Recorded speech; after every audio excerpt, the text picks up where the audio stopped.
Quel est ton point fort? Un seul. Ton point fort? Tu ne connais pas ton point fort?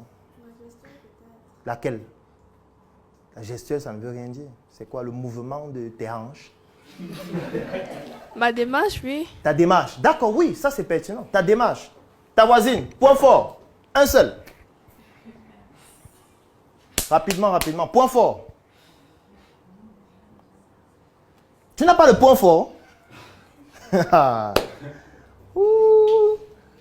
Tu n'as pas de point fort? Est-ce qu'il n'y a pas un élément qui titille les gens lorsqu'ils te regardent, lorsqu'ils parlent avec toi? Ou alors les personnes qui te connaissent depuis longtemps, qui te disent, vraiment, je trouve qu'il y a tel élément qui est un point fort. Et ici, il n'y a pas de tabou. Tu peux dire que c'est ta poitrine, c'est possible. Attention, ça peut être ça. Et ça participe à la persuasion. Parce qu'il y a aussi la persuasion sexuelle. Eh oui. Je suis venu m'amuser ici. Bon, s'il faut s'attarder sur le regard des autres, je dirais ma voix. La voix, d'accord, c'est un élément de persuasion. Quel est ton point fort? Mon point fort, c'est mon regard et puis la maîtrise que j'ai de mon secteur d'activité. Lequel secteur? Le bois, d'accord. Donc quand tu parles du bois, les gens disent, waouh, ce monsieur... Du moins, je connais ce qu'ils veulent faire avec. Et donc, je peux facilement jouer dessus pour leur proposer ce que je veux. Ok, magnifique. Ton point fort? Mon point fort, c'est mon visage et mon odeur. Ton odeur, c'est-à-dire? Mon odeur corporelle, l'odeur. C'est quoi? C'est un parfum ou c'est l'odeur naturelle de ton corps? Ah, les deux. Non, le corps a une odeur naturelle, physiologique. Je veux savoir si c'est cette odeur corporelle naturelle ou alors il y a un parfum que tu utilises particulier qui stimule les gens et qui les pousse à l'action. Les deux. Les deux, d'accord. Beaucoup plus quoi? Parce que je veux un seul. S'il faut choisir un seul des deux, c'est quoi? Le parfum. Le parfum, magnifique. Point fort? Mon point fort, c'est mon sourire. Le sourire. Mais je ne te vois pas sourire depuis. Hein? C'est un point fort que tu n'as pas l'air d'aimer. Point fort. Mon point fort, c'est mon comportement, ma façon d'être. Ton comportement fait quoi? Bon, ma façon d'être, ma façon de Tu réagir. es comment? C'est ça que je veux savoir. Tu es jovial, tu es violent, tu es... Non, je suis assez calme et posé. D'accord. Les gens estiment que vraiment tu es quelqu'un de très calme, de très posé et ils aiment ça. Et ils adorent. Bon, ils aiment ça, pas adorer. D'accord. Okay. Point fort. Je dirais ma main d'écriture. D'accord. Lorsque tu écris au tableau sur un cahier, dans c'est les excellent. cahiers, oui, ma main d'écriture. Qui a vu sa main d'écriture? C'est comment? Parfait. Magnifique. Point fort. Je vais dire ma voix quand je contacte des personnes au téléphone. Au téléphone. Ok.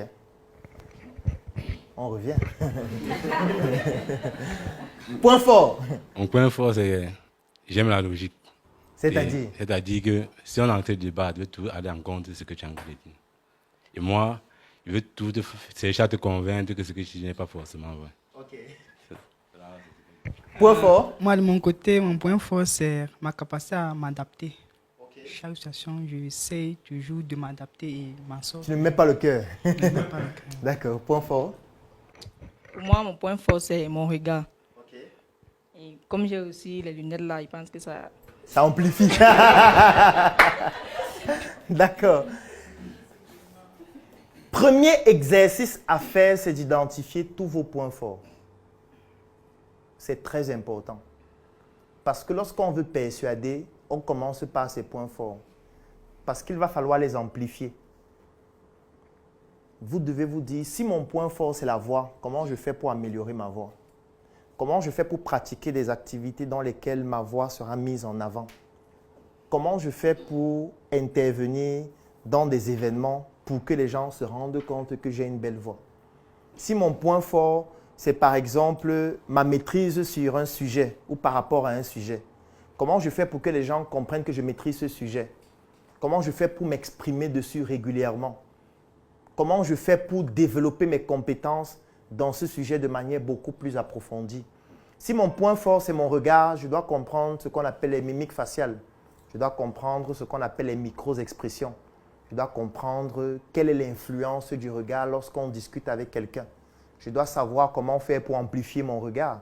Je dois savoir comment faire pour pouvoir manipuler à travers mon regard. Je dois développer mes compétences en ce qui concerne mon regard.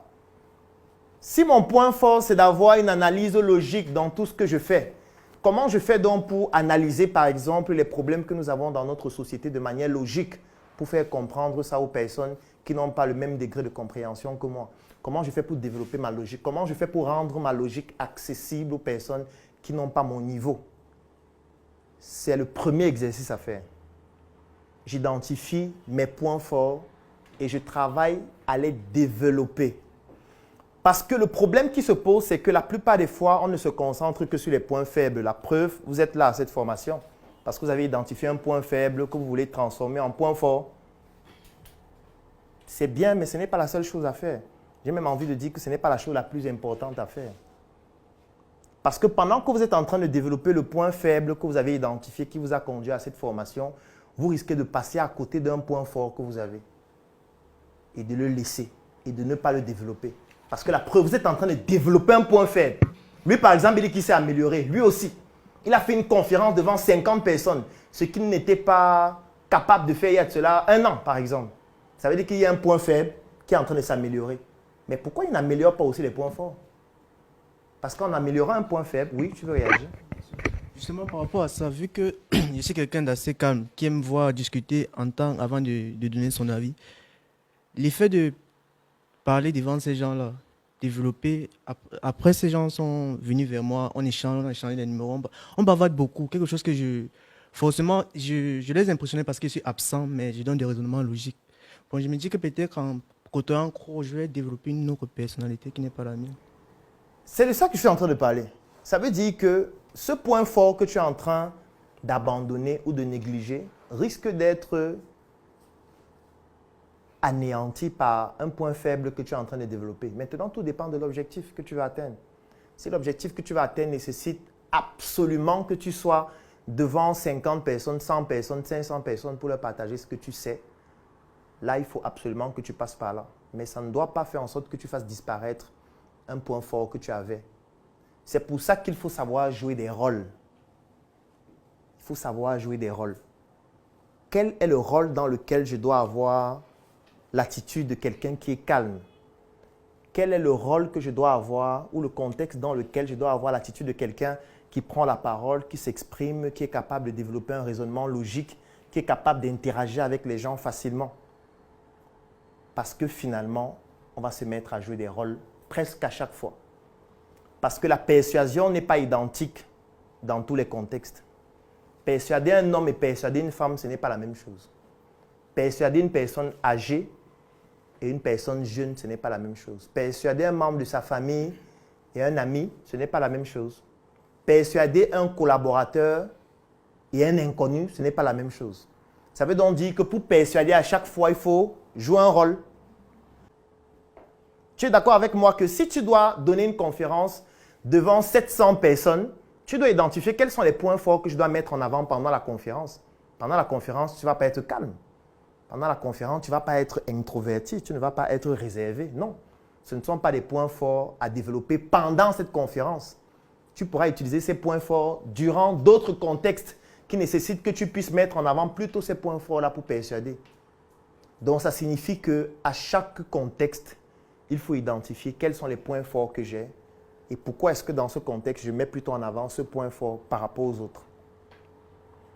C'est pour ça qu'il faut d'abord identifier ses points forts, identifier ses points faibles, travailler sur ses points forts, travailler sur ses points faibles et dans chaque contexte, se poser la question, dans ce contexte, je mets en avant quel point fort et dans ce contexte, je mets en avant quel autre point fort par rapport à l'autre.